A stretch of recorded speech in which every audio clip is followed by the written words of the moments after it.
This is Florida Natural Farming, and I'm at Frog Valley Tropical Fruit Farm.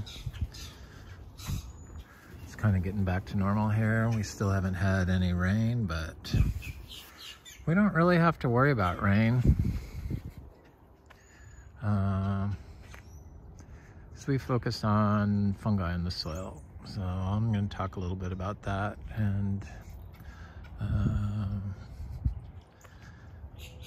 check some Garcinia trees, see if there's flower in or fruit set, because I haven't checked that Garcinia gardneriana in a while. So I'll check the Garcinia hombroniana, and I will check the Garcinia MB, and I'll check the Garcinia madruno, and I'll check the cha-chas. This area along here never really got affected by the cold, which is nice. We've only had like partial mango bloom on these trees. Little nangdakmai.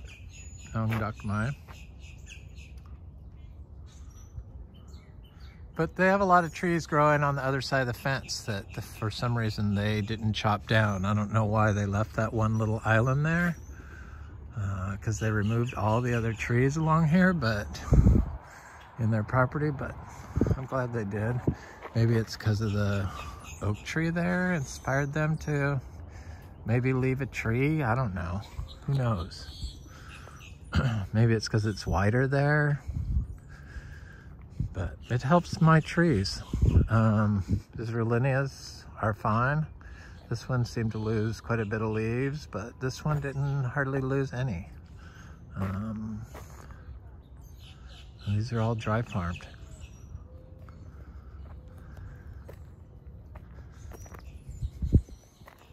I just planted these heliconias. This is a mulberry tree. I think it's world's best or something like that. It's loaded with fruit. So we don't have to water because I focus on and have been focusing on increasing the fungal dominance, increasing the fungi in the soil with low nitrogen fertilizers, or biodynamic cow manures and composts, and or like 5% nitrogen, and small amounts, and staying off the soil. And that's kind of what they don't talk about in our agro systems in Florida. It can get compacted super easy. And if we compact our soils in Florida, which you get from mowing with machinery and walking on it and putting down mulch, wood chips. Wood chips doesn't put carbon in the soil like the living plant does. So it's a good input, but you really need the living roots. So all this stuff that people want to, dominate in Florida. It's causing the runoff, and it's causing the pollution, and it's causing the waterways to become toxic to marine life, like manatees and stuff. So it's kind of important that we get on the same page with this, especially since there's a superior way in Florida that's kind of been proven to be true. Or not kind of, it has. So the fungi, they control the water, because all the nutrients, they move through gas or air, or gas or water. So how do you think that the nutrients get from the rock, the calcareous rock, to the plant that's like more than 20 times the distance away from the rock as the plant. It's the mycelium in the soil that does it, and all the water gets transferred via the fungi to the roots. That's the only way it could work when there's not any rain and the water is below where the roots are.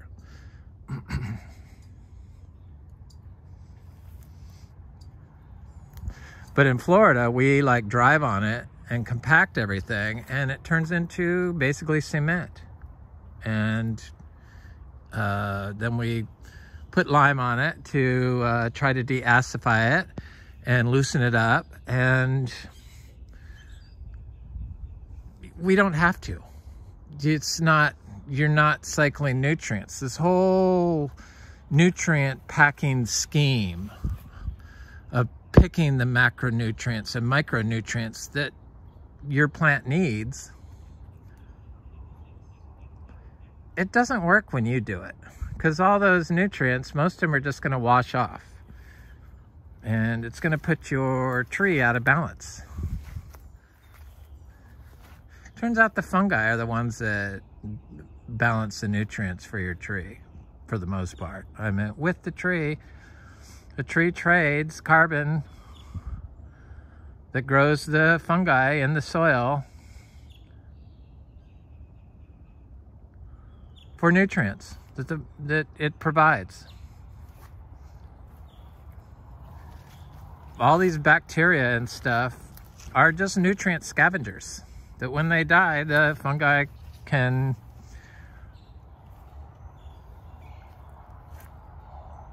absorb their nutrients and deliver them to the plant when needed. And all of our agri-systems are so highly disturbed, and they talk about soil health in them, but you can't really have a soil health in a super disturbed agro system where you're using machinery to drive over everything. It can work, you know, okay for vegetables, but for trees, you can't do it. It's just, but it's you can't do it long term here in Florida. I was gonna check the cha-chas, and here I am looking at vegetables. I mean, they haven't come out and said that the water is being, they know for sure that the plants can get all their water, or a lot of their water, from the fungi, but if the fungi are extending the root zone of the plants by 30 times the length of the root zone of the tree, then this stuff is coming from somewhere. When there's no water flowing through the soil solution. So I don't see this. This is our, we had this cha-cha tree fruit for the first time last year, and we got 2 fruit off of it. And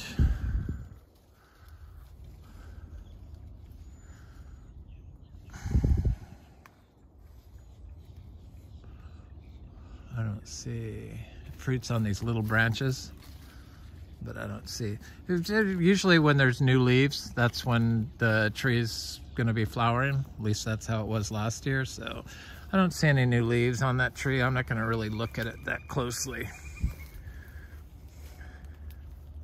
So we pretty much just use cow manure, pine shavings, and hay, you know, bedding for our cows. All organically approved hay and shavings. So you got to know where the source of your stuff is coming from. You can't really buy the bagged manure unless it's at least got the organic certified label on it.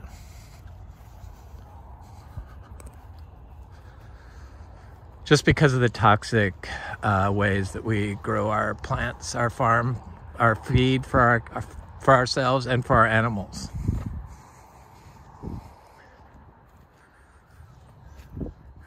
The chemicals don't provide the enzymes and the bacteria and the fungi we need to process all the nutrients and function normally in our plant systems and in our systems.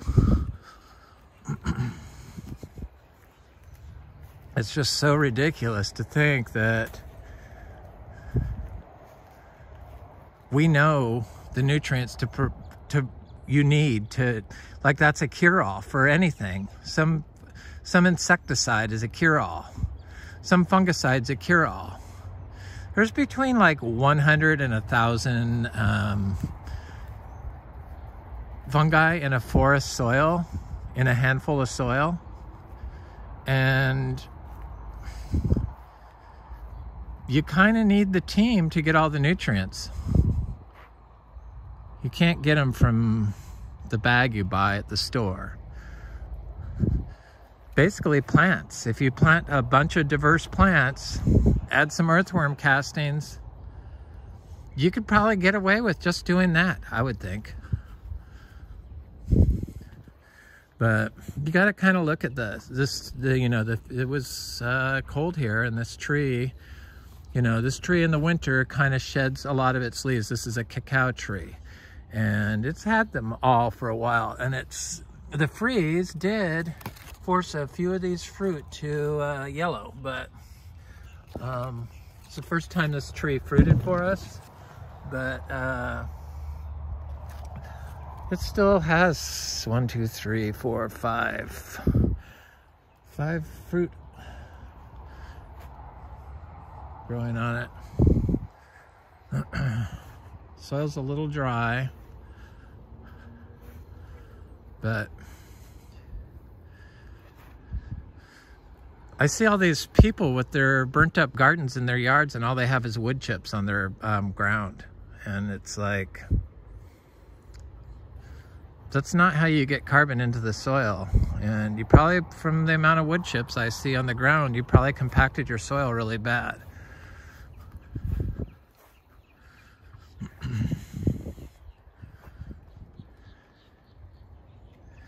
I'm fairly certain that if we restored all these historic fungal pathways from the lakes to the mountains to the valleys, put some undisturbed areas continuous, that we could probably fix a lot of our drought problems. The fungi is the only thing that's going to be able to fix the pollution, the amount of pollution that we've done to Florida, and keep it out of our food and our water. You just can't dump the amount of different chemicals that they dump on calcareous rock that's got unlimited supply of fresh water underneath, pushing up, and not expect it to have consequences. It's amazing they've gotten away with their whole form of destroying ecology and calling it food.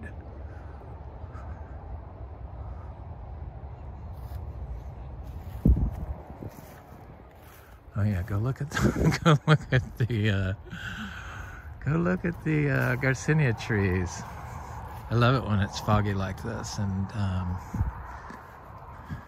this ginger looks like the inside of it, some of it got a little bit burnt up, but that thing needs to be trimmed back anyway because it's like over my trail.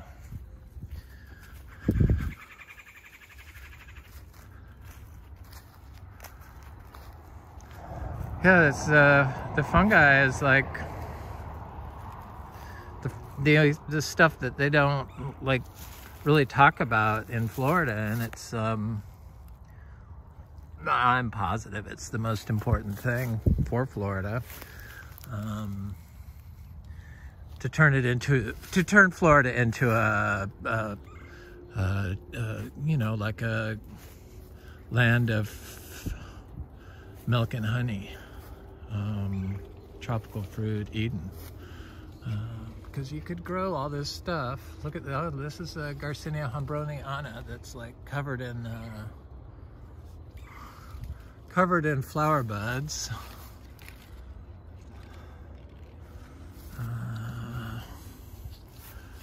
Yes. Yep.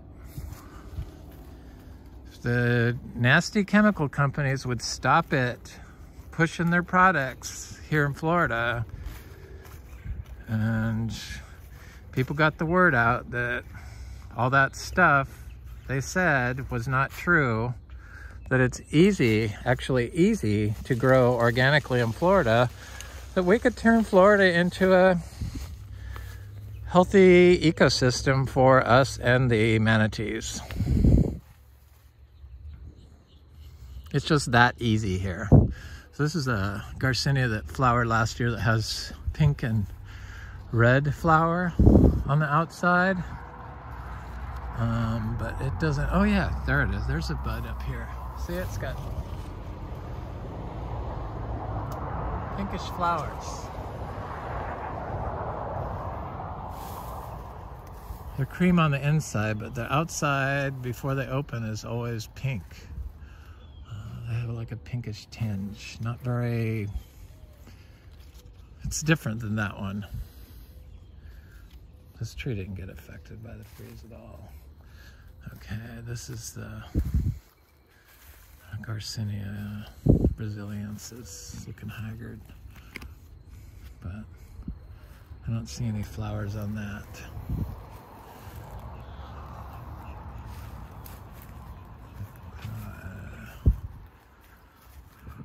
That's good. There's two that are flowering.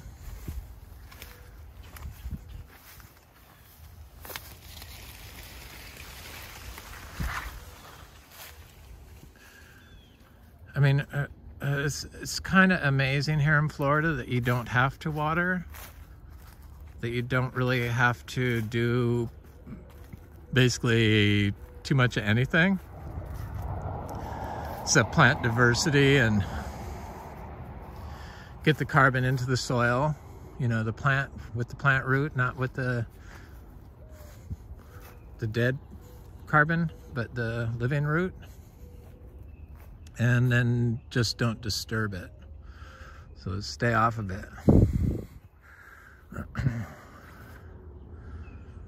mean, sure, you could have trails through it, but I think that like 70% of the yard should be undisturbed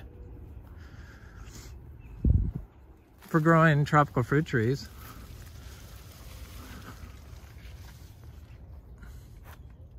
It just gets too easily damaged here. What was I looking at? I was gonna look at that, I know what I'm looking at. What are you looking at?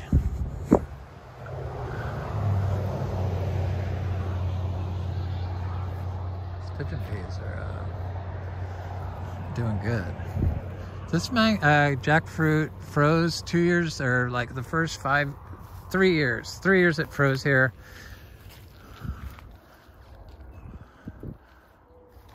Even when it didn't get to 32, when it was like 34, it got a frost. Look at this, just fried here. This jackfruit looks okay. This is a banana that I just planted like a month or two ago, something like that.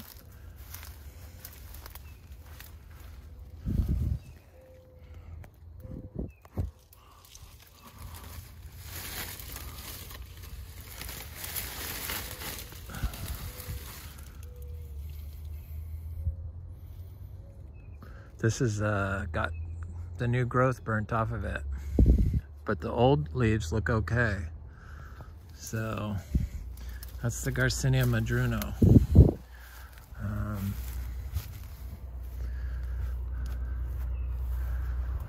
I thought it was starting to flower, but I think we need a rain.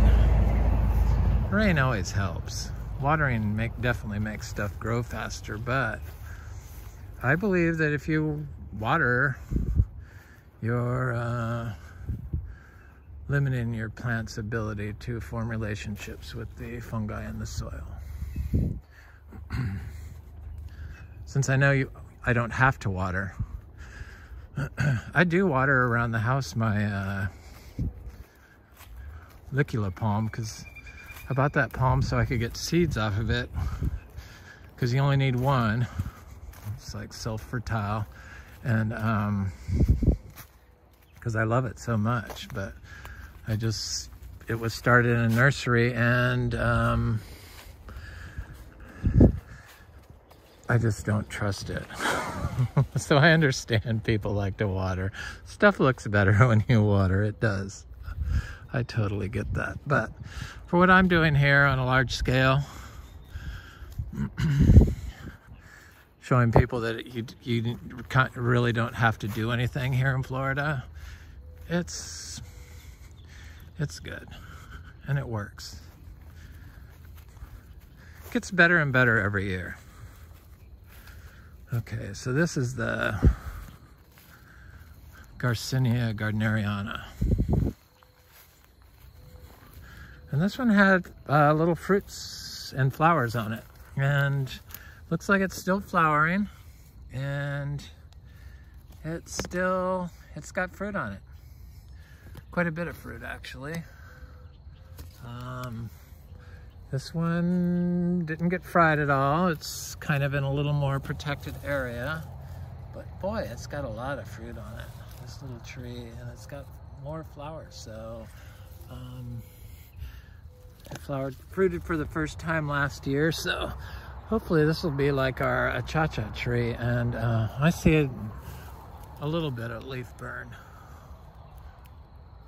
but it's got new leaves coming out. It's okay.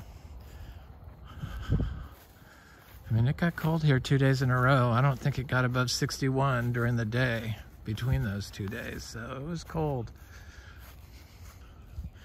It's a little seed-grown jackfruit from our fruit this year, and this is something else. I'm not sure what it is. This is an adamoya that will be fine. This could be passion fruit. This is a star fruit. They all look great. No water ever, just planted. Okay, there's an MB over here. I'll look at this one. I just looked at the other MB yesterday, planted elsewhere, and most of the chachas look great, finally.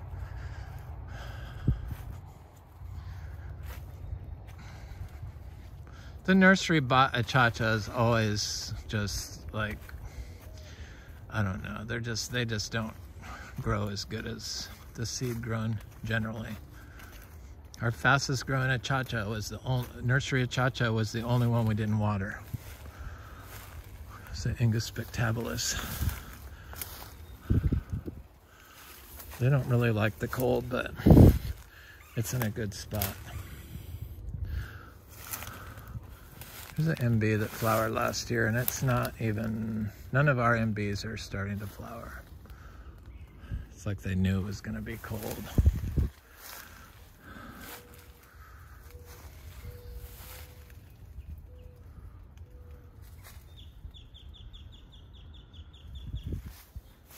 Boy, this hombroniana is like covered in flower. This has flowered 2 years in a row, but this is the second year, but no fruit on it yet.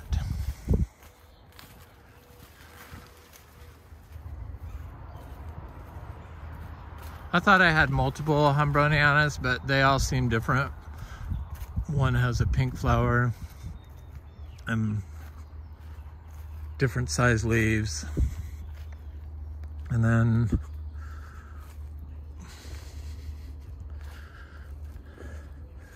one has a white flower. That's the real one. And then one hasn't bloomed. They all have different leaves.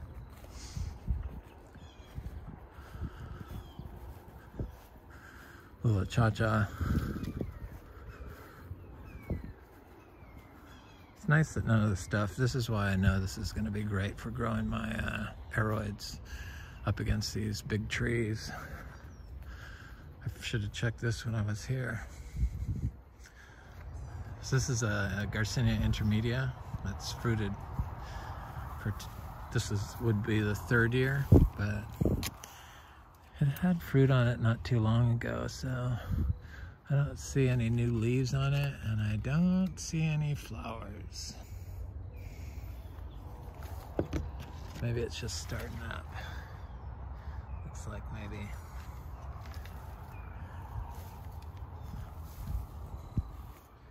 Anyway, that was what? We have two flowering Garcinias right now. Gardneriana and hombroniana. Everyone else is waiting. Hopefully next month. Anyway, this is Frog Valley Tropical Fruit Farm, and I hope you're growing organically and eating organically. Have a good day.